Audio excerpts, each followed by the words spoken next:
Bueno, bienvenidos. En este video les voy a mostrar el funcionamiento de la herramienta de simulación del reactor para la síntesis de metanol a partir del dióxido de carbono e hidrógeno.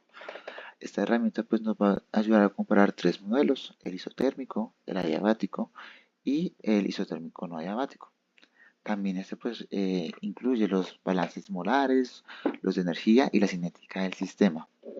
Entonces, eh, acá pues hicimos una vista rápida a lo que es el código. Y, y les menciono que acá se puede cambiar varios parámetros. Entre los parámetros con los cuales podemos jugar es el volumen. El volumen es un parámetro que debemos fijar y asimismo podemos fijar la presión de operación, que está en pascales, y la alimentación del sistema. Bueno, yéndonos un poco más allá, bueno, también es importante mencionar que se puede cambiar la temperatura dependiendo el caso.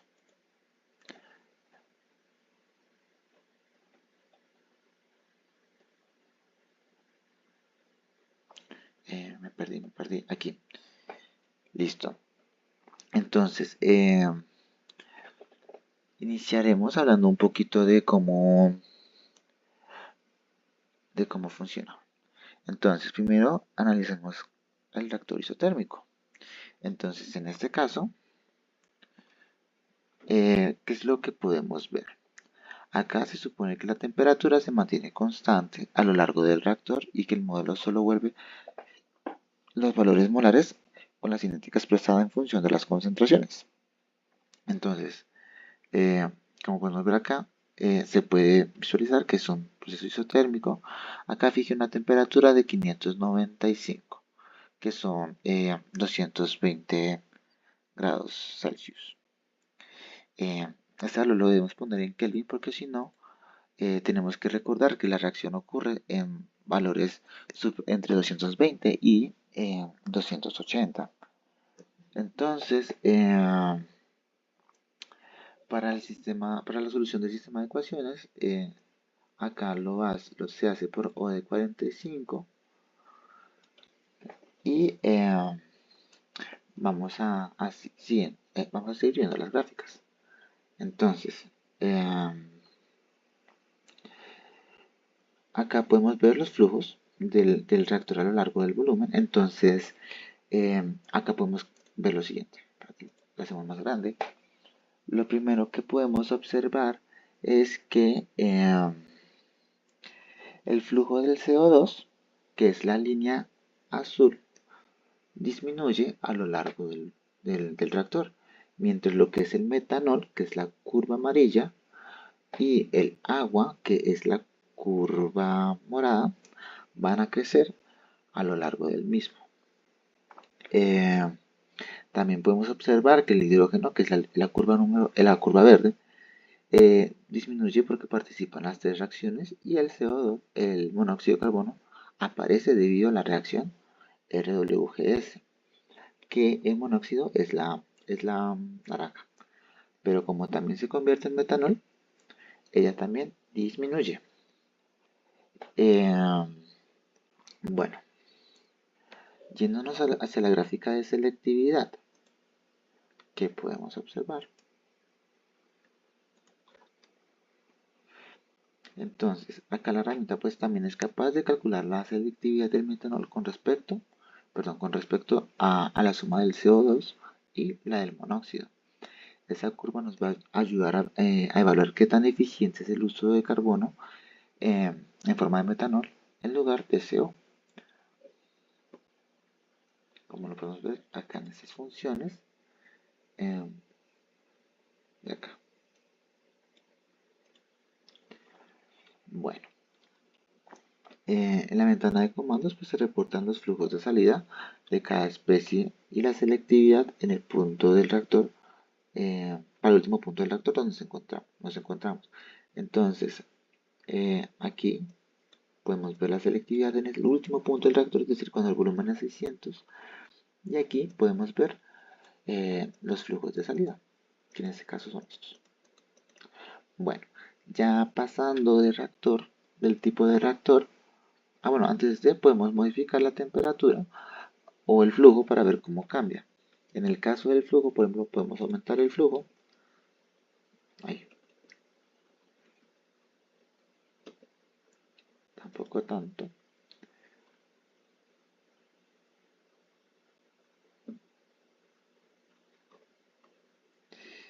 Y obtenemos el cambio.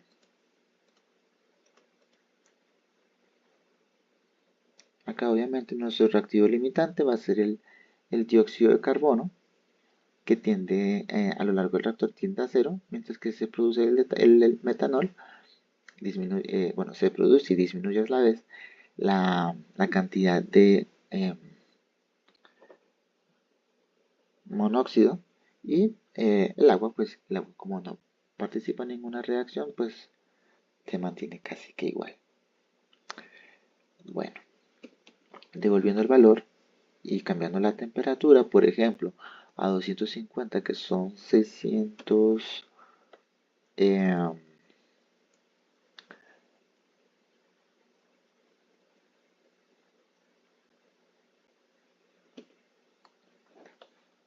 635 si no estoy mal, observamos lo siguiente.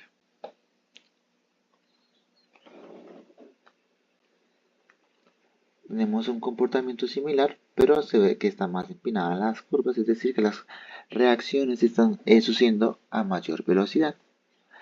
Eh, Ahora, si nosotros nos salimos del parámetro por el límite inferior, que significa que la reacción es muy lenta, por ejemplo, poniendo una temperatura de 200 Celsius, eh, perdón, de 200 Kelvin, observamos lo siguiente. Bueno, acá se supone que la reacción no se tiene que dar así como se ve, porque esta necesita operar entre 220 y 280 grados Celsius. Si nos pasamos de esta temperatura, los valores empiezan a desviarse un poco porque ya no tiene tanto sentido. O sea, por ejemplo, pongamos 700, disculpe,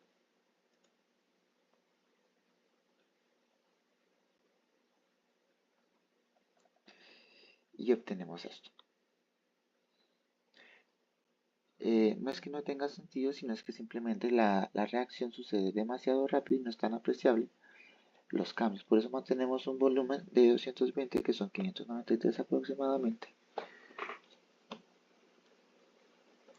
Bueno, ya cambiando de reactor, vamos hacia el caso adiabático,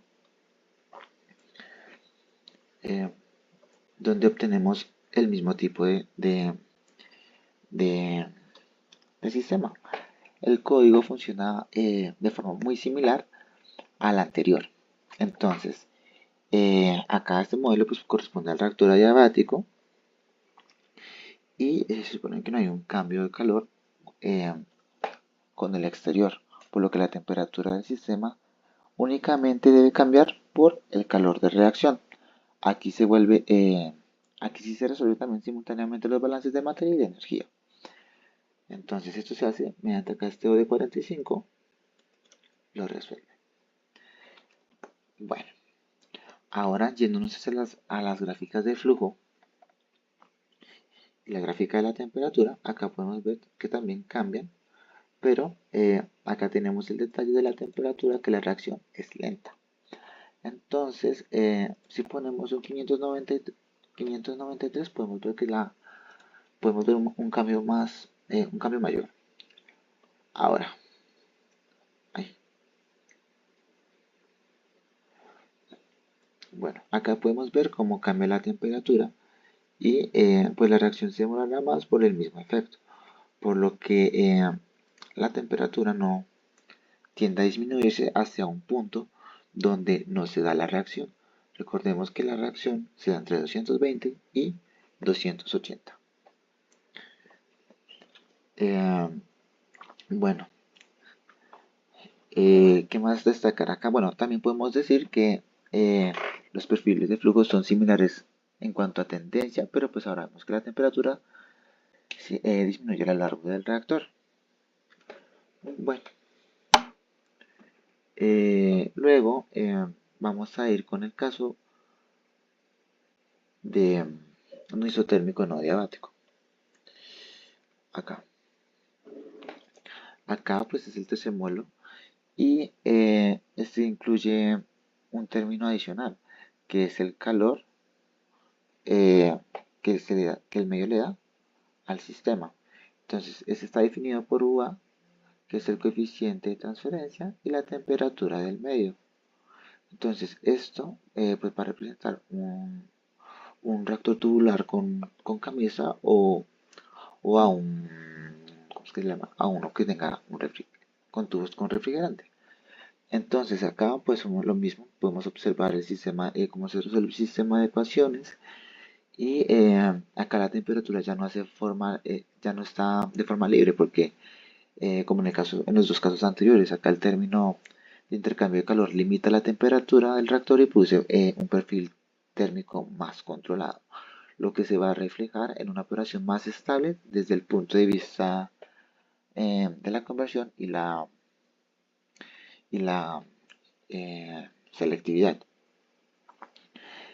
Eh, bueno, acá tenemos la selectividad, es una forma muy bonita. Y al igual que en los otros casos, pues se calcula la selectividad del metanol y se puede comparar contra los otros casos. Aquí nos dio ay, 0.95, 0.059. Bueno, entonces, ¿qué podemos ver cuando cambiamos el coeficiente?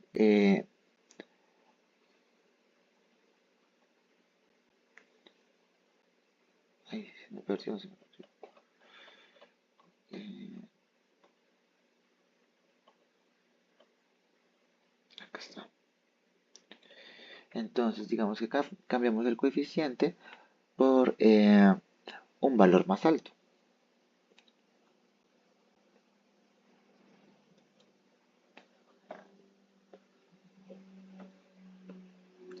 Entonces, se supone que al aumentar el valor de UA, la temperatura del reactor, ay, no me salió nada, ya. La temperatura del reactor se va a mantener más cercana a la del medio externo. Como podemos ver que el medio externo está a 500 grados, lo mismo que como se ve en la gráfica. Esto pues va a reducir los picos térmicos, va a proteger el catalizador y puede mejorar la selectividad hacia el metanol. Eh, pues también pues limita también el efecto de la reacción RWGS. Ya como para finalizar, al final del todo, pues el código va a comparar los tres modos de operación. eh, y para el caso isotérmico adiabático y el no isotérmico adiabático. Entonces, también selecciona la condición con mayor producción para los parámetros elegidos. Entonces, acá podemos ver que con los parámetros actuales que tenemos la mejor opción para la producción de metanol sería en el caso isotérmico. Bueno, ya por último, pues como para resumir, la herramienta nos permite ajustar las condiciones de operación, simular los tres tipos de reactor y analizar cómo cambian los flujos molares, la temperatura y la selectividad. Eso pues nos va a poder facilitar la exploración de distintos escenarios y en el diseño de un reactor de síntesis de metanol más eficiente.